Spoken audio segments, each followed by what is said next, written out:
जय श्री कृष्ण, जय श्री राधे कृष्ण। मेरा नाम पंडित विशाल शर्मा है, मेरा गोत्र है भरद्वाज।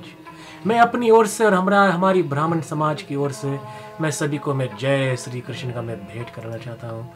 भगवान करे कि आप सभी का घर का माहौल, आप सभी का विचार, आप सभी का घर की जो स्थिति है सब धार्मिक रहे, धार्मिक कार्य करे और हमेशा भगवान के चरणों में ध्यान रहे। जय श्री कृष्ण। आज के जो सत्संग है श्रीमद् भागवत का कथा है। श्रीमद् भागवत एक ऐसा महान ग्रंथ है कि जीवन के तरन तार हो सकते हैं। प्रिय प्रिय भक्तजन, केवल 3 ग्रंथ होते हैं, केवल 3 ग्रंथ जो श्री शब्दों से शुरू होते हैं, केवल 3 ग्रंथ। वो 3 ग्रंथ कौन है? एक है श्रीमद् भागवत गीता, दूसरा है श्रीमद् भागवत और तीसरा है श्रीमद् देवी भागवत। एक बार बोलो श्री राधे राधे। प्रिय प्रिय भक्तजन, देवी तथा सुजनों, ये श्रीमद् भागवत एक अद्भुत ग्रंथ है। श्रीमद् भागवत, श्री का श्री ऐसा उपाधि है कि जिसका कोई वर्णन नहीं है। जो अनंत है, जो आदि से अनादि है, उनको श्री कहते हैं।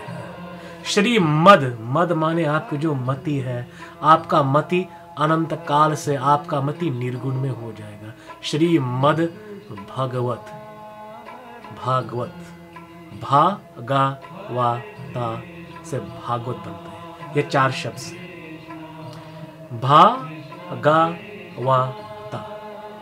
इसका मतलब है भक्ति, ज्ञान, वैराग और तप। जब श्रीमद् भागवत का ज्ञान आपके पास आ जाएगा तब आपका अनायास भक्ति, ज्ञान, वैराग और तप प्राप्त होगा। जय श्री राधे। एक समय के बात है कि नैमिषारण्य के श्रेष्ठ में शौनक आदि ऋषि श्री सुखदेव जी हरि चर्चा करने के लिए एकत्र हुए। बड़े बड़े ऋषि मुनि लोगों ने कहां पर गए? नैमिषारण्य क्षेत्र में। शौनक आदि ऋषि बोले कि हे सूत जी, आप कृपा करके कोई ऐसा उपाय बतलाइए जिसके करके मनुष्य आवागमन से छुटकारा पाकर मोक्ष को प्राप्त हो जाए।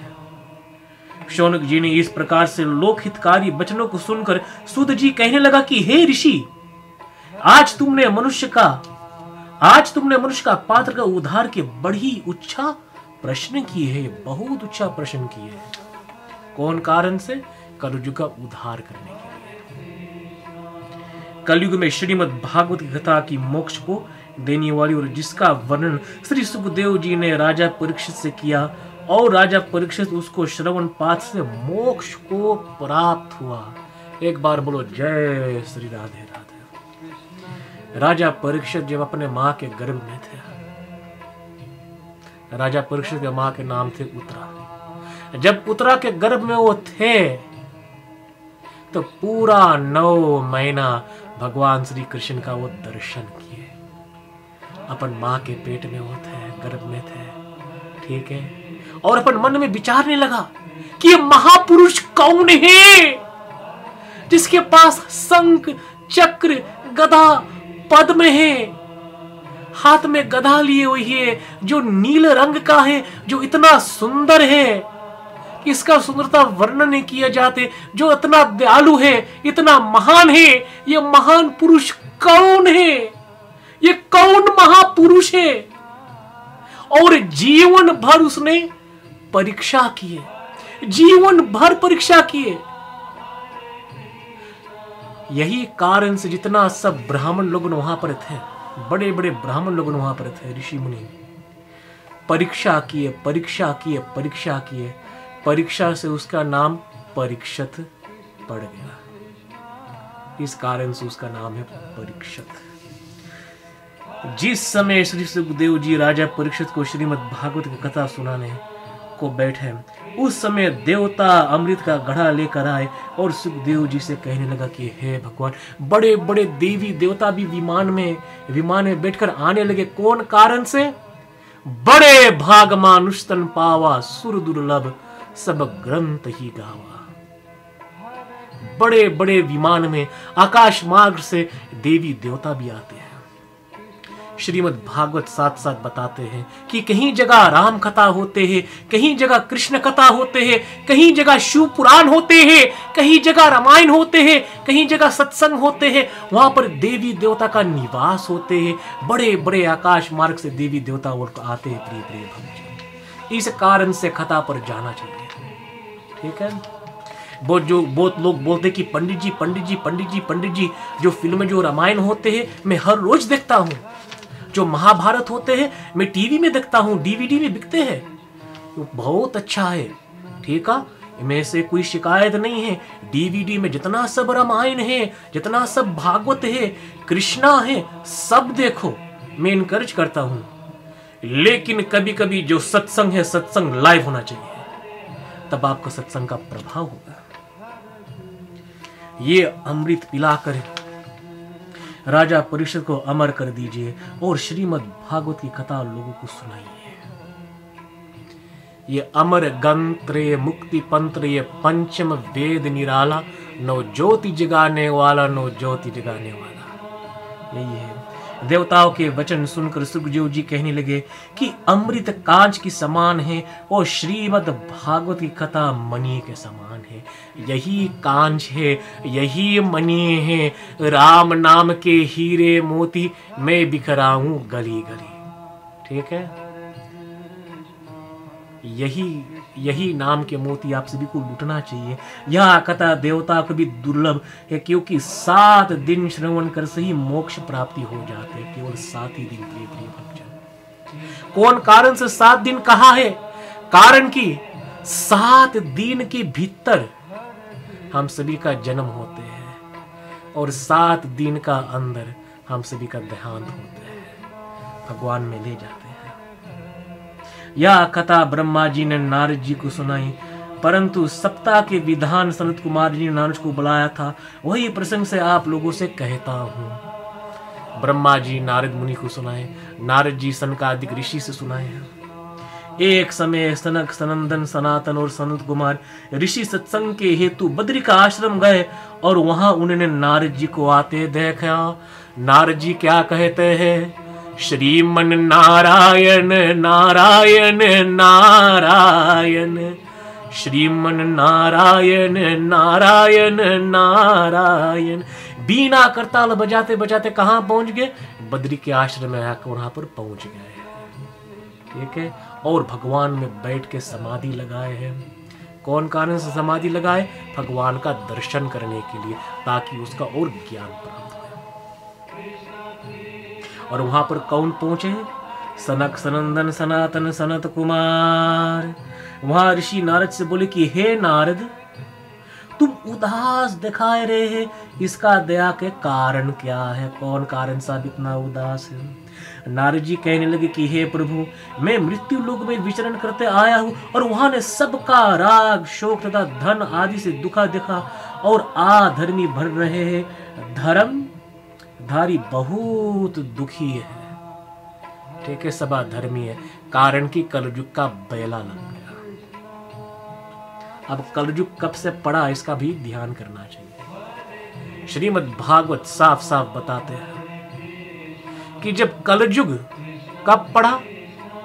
जब भगवान श्री कृष्ण का श्री चरण पृथ्वी लोक से हट गए, वही दिन तारीख से कलयुग लगा। ये बात प्रमाण है। अनेकों स्त्रियां उसे घेर कर बैठी और 2 वृद्ध पुरुष मूर्छित हो गए। मैंने उस स्त्री को जाकर पूछा कि तुम कौन हो देवी और किस कारण दुखी हूं? वह देवी रोकर बोला है। ठीक है, कौन है? ये अछेत बड़े ही दोनों ही पुत्र, उनका नाम ज्ञान और वैराग है। मैं इनकी माता भक्ति हूं। श्रीमद् भागवत साफ साफ बताते हैं कि कली काल में ज्ञान और वैराग बहुत कम होगा। ज्ञान और वैराग बहुत कम होगा, लेकिन जब आपके पास भक्ति है तब ज्ञान और वैराग अनायास ही जाग जाएगा। इस कारण से इस ग्रंथ का नाम क्या है? श्रीमद् भागवत। भागवत क्या होते हैं? भागवता, भक्ति, ज्ञान, वैराग और तप। मैं इसकी माता भक्ति हूं। मैंने इनकी माता भक्ति और पास में बैठी हुए स्त्रियां गंगा आदि पवित्र नदियां हैं जो मेरी सेवा करके साथ देते हैं। पवित्र सबसे भारी तीर्थ, सबसे भारी स्थान क्या है? माता पिता के चरण, वही सबसे पवित्र स्थान है। मैं द्राविड़ देश में उत्पन्न होकर कर्नाटक में बड़ी हुई। युवा अवस्था में दक्षिण में रहा तथा महाराष्ट्र और गुजरात में आते आते वृद्ध हो गए। द्राविड़ देश क्या होते हैं प्रिय प्रिय भक्तजन? द्राविड़ देश हम लोग के घट के अंदर है, उनको बोलते हैं द्राविड़। द्राविड़ द्राविड़ दृष्टि भी होते हैं। कर्नाटक क्या होते हैं? कर्नाटक कान के होते और कान के देश भी। ये सुंदर उदाहरण देते हैं। जब हरि चर्चा कानों में लगते हैं उनको कर्नाटक बोलते हैं। महाराष्ट्र क्या बोलते हैं? महाराष्ट्र हम लोग का दीप बोलते हैं, सातु चक्र बोलते हैं। और गुजरात किनको कहते हैं? एक दिन बिना भगवान का नाम नहीं लेना, एक दिन बिना भगवान का हरि कीर्तन या भजन नहीं करना, उसको गुजरात बोलते हैं। वो रात गुजर गया, दोबारा नहीं आएगा। इस कारण से भगवान का नाम हमेशा लेना चाहिए। ठीक है? जब बोलो तब रामे राम, खाली जिबिया कौने का। अब मैं यहाँ आकर पूना युवा को हो गए, परंतु मेरे जो पुत्र है वृद्ध तथा उछुएत पड़े हुए हैं। मैं इन्हीं के दुख को, इनका दुख का स्नेह, क्योंकि माता युवा और पुत्र वृद्ध, ये तो संसार से उल्टा काम है। ये सृष्टि के नियम से ये विरुद्ध है। नारद जी ने भक्ति से कहा कि समय में कलयुग के प्रभाव से जब तब तथा धर्म नष्ट हो गए हैं। कलयुग में बहुत कमती होते हैं, जब तक पूजा पाठ बहुत कमती होते हैं। प्रिय प्रिय भक्तजन, दुष्ट बुद्धि के प्रभाव से यह सब स्वार्थी हो गए। ठीक है? स्वार्थ लाभ करत सब प्रीत है। लेकिन श्रीमद् भागवत, जो बात श्रीमद् भागवत कहता है वही बात रामायण कहता है। हमारे जो ग्रंथ है बहुत बहुत महान है प्रिय प्रिय भक्तजन। कभी कभी बात ऐसे होते हैं कि भागवत में रामायण का बात होते हैं और रामायण में श्रीमद् भागवत का बात आते हैं, श्रीमद् भागवत में शिव पुराण का बात आते हैं, शिव पुराण का बात देवी भागवत में आते हैं, देवी भागवत के बाद महाभारत में आते, महाभारत के बाद श्रीमद् भागवत होते भागवत में आते हैं। ये जितने सब ग्रंथ है सब मिलावन है। एक बार बोलो जय श्री कृष्ण। इस कारण यह भक्त भी जो तुम्हारा सम्मान करते हैं, इस कारण तुम यहाँ आकर वृद्ध को तरुण हो गए। अब अपने हृदय की चिंता त्यागो। इस क्षेत्र का निवासी कलयुग में भक्ति का त्याग नहीं करेगा। भगवान ने कितना दया किया कि कलयुग में कुछ ना कुछ भक्ति तो रहेगे। ठीक है? भक्ति से आप तरनतार हो सकते हैं। एक घड़ी आदो घड़ी, आदो में पुनियाद, तुलसी संगत साध के कटे कोट अपराध। कलयुग तरन उपाय न कोई, राम भजन रामायण दो ही। सतयुग में बहुत बड़ा बड़ा योग और तप आपका करना पड़ते थे, तब जाकर भगवान का भक्ति मिलते थे। सतयुग में, त्रेता युग में अनेक प्रकार का यज्ञ और हवन, द्वापर युग में अनेक प्रकार का क्रियाएं आपको करने पड़ते थे। और कलयुग कितना सरल है, कितना सहज है, केवल राम नाम। भगवान बहुत दया किए हैं। नारद जी के वचनों को सुनकर भक्ति बोली कि राजा परीक्षित बहुत बलवान थे, उन्होंने इस दुष्ट कलयुग का संहार क्यों नहीं किया? कौन कारण से नहीं किया? इतने सुनकर नारद जी बोले कि भक्ति सुनो। जब गौरव पृथ्वी को भीष्म रूप धरकर कलयुग का मारता हुआ रहा, तब उन्होंने देखकर क्रोधित हो राजा के कलयुग को लड़का कर थे। कलयुग राजा परीक्षित के शरण में आया। शरणागत का मरना बहुत भारी पाप है। एक है, एक दफे कलयुग राजा के वेश धारण कर कर गौ को मारते थे। यह बात प्रमाण बताते हैं कि सदयुग में गौ चार पांव पर खड़े होते थे। धर्म, शौच, दया और सत्य। धर्म, शौच, दया और सत्य। फिर त्रेता युग में 3, द्वापर युग में 2 और कलयुग में 1। सच्चाई, कुछ ना कुछ सच्चाई रहेगी। हमेशा सत्य ही बोलना। श्रीमद् भागवत बताते हैं ये जो पहला पग है, कुछ ना कुछ सत्य तो रहेगा। बोले सत्य बड़ा कोई तप नहीं, झूठ बड़ा नहीं पाप। जिसका हृदय सांच है ताके हृदय आप। एक बार बोलो जय श्री कृष्ण। दूसरा बात यहां है कि कलयुग में बढ़िया होते हुए भी एक बात सबसे अच्छी है कि अन्य युग में जब तब समाधियों द्वारा भी फल नहीं प्राप्त हुआ, जैसे हमने कहा है। और एक कथा यहाँ पर आते हैं, ठीक है। ये बात प्रमाण है श्रीमद् देवी भागवत में। जब राजा परीक्षित जाते थे शिकार खेलने के लिए, राजा परीक्षित ने जरासंध का मुकुट धारण किया, ठीक है। जरासंध का मुकुट वो धारण किया, इस कारण से जरासंध का प्रभाव उस पर पड़ा है। और यह बात प्रमाण है श्रीमद् देवी भागवत। नारद जी के वचनों को सुनकर भक्ति बोले, आपका दर्शन से सब सुख का देने वाला है, आप हमारे पर्वत को पुत्र को स्वस्थ कर दीजिए। नारद जी ने कहने लगा कि भगवान श्री कृष्ण का चरण कमलों में ध्यान करके मैं तुम्हारा सब दुख दूर हो जाएगा। तब भगवान नारद मुनि जी ने भगवान श्री कृष्ण का बहुत याद किया। और कौन सा मंत्र का उच्चारण किया? ओम नमो भगवते वासुदेवाय। ओम नमो भगवते वासुदेवाय। ठीक है। नारद जी ने कहा कि भगवान श्री कृष्ण का चरण में ध्यान करो, तुम भगवान के बहुत प्रिय हो, तुम्हारे कारण तो भगवान नीच जनों के भी अनुकूल ही उन्हें दर्शन दे देते हैं।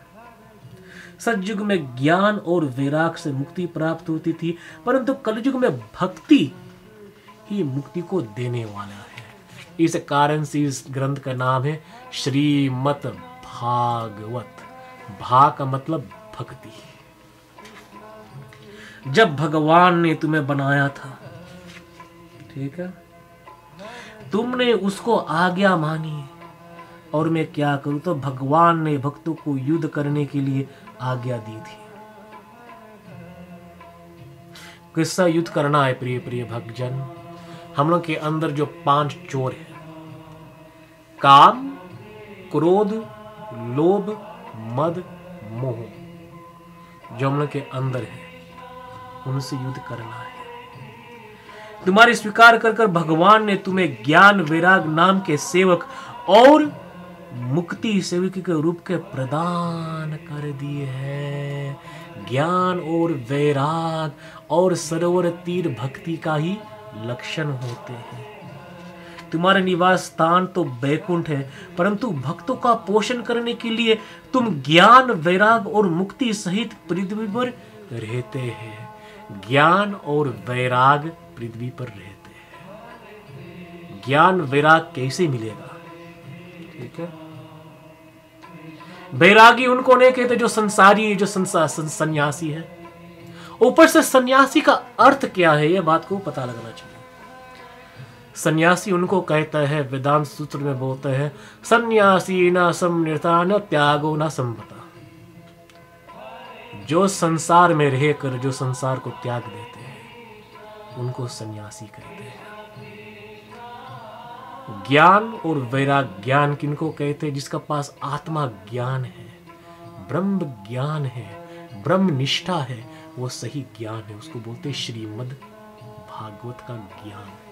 इस कारण से 3 ग्रंथ जो है श्री से शुरू होते हैं। श्रीमद् भागवत गीता, श्रीमद् भागवत पुराण, श्रीमद् देवी भागवतम। कारण कि इन तीनों ग्रंथ से ज्ञान और वैराग होते हैं। वैराग किनको कहते हैं? जो संसार में रहकर जिसका किसी चीज का इच्छा नहीं है, केवल एक ही इच्छा है और वो है प्रभु का शरण, को बोलते हैं वैराग। जब दुराचार्य ने तुम्हें त्याग दिया तभी तुम्हारे दोनों पुत्र ज्ञान वैराग वृद्ध और अचेत हो गया या दुर्लभ हुआ है, दुर्बल हो गए। ठीक है, कलयुग में ज्ञान और वैराग दुर्बल नहीं होना चाहिए, अगदम ताकत होना चाहिए। कैसे जगाना चाहिए, कैसे संतान होना चाहिए, कैसे महान होते हैं, कैसे ताकत होना होते हैं? जब आप हर रोज भगवान का नाम लेगा, भगवान श्री कृष्ण में चरण में रहेगा और भगवान श्री कृष्ण का जाप करेगा, आपका ज्ञान और वैराग बहुत बलवान होगा, बहुत वीर होगा। वीर कौन है? ठीक है, योद्धा वीर नहीं है। ठीक है, मन से वीर, बल ताकत से वीर है। सच्चा वीर वो है जो ज्ञान और वैराग से जो वीर। एक बार बोलो जय श्री कृष्ण। नारद जी जब उन्होंने हाथ से स्पर्श कर उठाने लगा, परंतु जब वह नहीं उठे तो नारद जी ने उनके कान पर मुख रखकर जोर से आवाज दी, तब भी ना उठे। पर वेद वेदांत के शब्द को जगाया, तब वहां सचेत हुए और बल बल उठाने को उठकर खड़े होकर फिर गिर पड़ा। ठीक है, नारद जी बहुत यत्न किया। कौन कारण से गिर पड़ा? कारण कि श्रीमद् भागवत का ज्ञान नहीं है। श्रीमद् भागवत का असली ज्ञान क्या है? आत्मा ज्ञान, ब्रह्म ज्ञान। यहां देखकर नारद जी विस्मय हो गया और विष्णु भगवान का स्मरण करने लगा। और कौन सा मंत्र उच्चारण किया? ओम नमो भगवते वासुदेवाय, ओम नमो भगवते वासुदेवाय। फिर वहां से बहुत भारी आकाशवाणी हुआ और आकाशवाणी ने कहा कि नारद मुनि, मैं आपका तप से बहुत प्रसन्न हूँ, मैं आपके बलपूर्वक से बहुत प्रसन्न हूँ। आप कृपा करके एक काम करिए कि आप बद्री के आश्रम में जाओ और श्रीमद् भागवत का कथा का पर वचन सुनो। प्रिय प्रिय भक्तजन, मेरा समय केवल इतने तक है। अगर जी मेरा कथा प्रचार करने में कुछ टूटी हूँ, कुछ फूटा हूँ, मुझे अनजान बालक समझकर मुझे क्षमा करना। आप सभी हमसे बड़े हैं, ठीक है, हमें छोटा बच्चा समझकर, अपन छोटा भैया समझकर, हमें एकदम छोटा बच्चा समझकर मुझे क्षमा करना। जय हो। ओम मंत्रहीनम क्रियाहीनम भक्तिहीनम जनार्दनम यद पूजता मया देवी परिपूर्ण अस्तदस्तु मे। ओम अस्तो मा सतगमे तमसो मा ज्योतिर्गमे मृत्युर्मा अमृत गमेति। ओम शांति शांति शांति। ओम हरि ओम तत्सत, हरि ओम तत्सत, हरि ओम तत्सत। श्री राधे राधे। जय श्री राधे राधे। जय श्री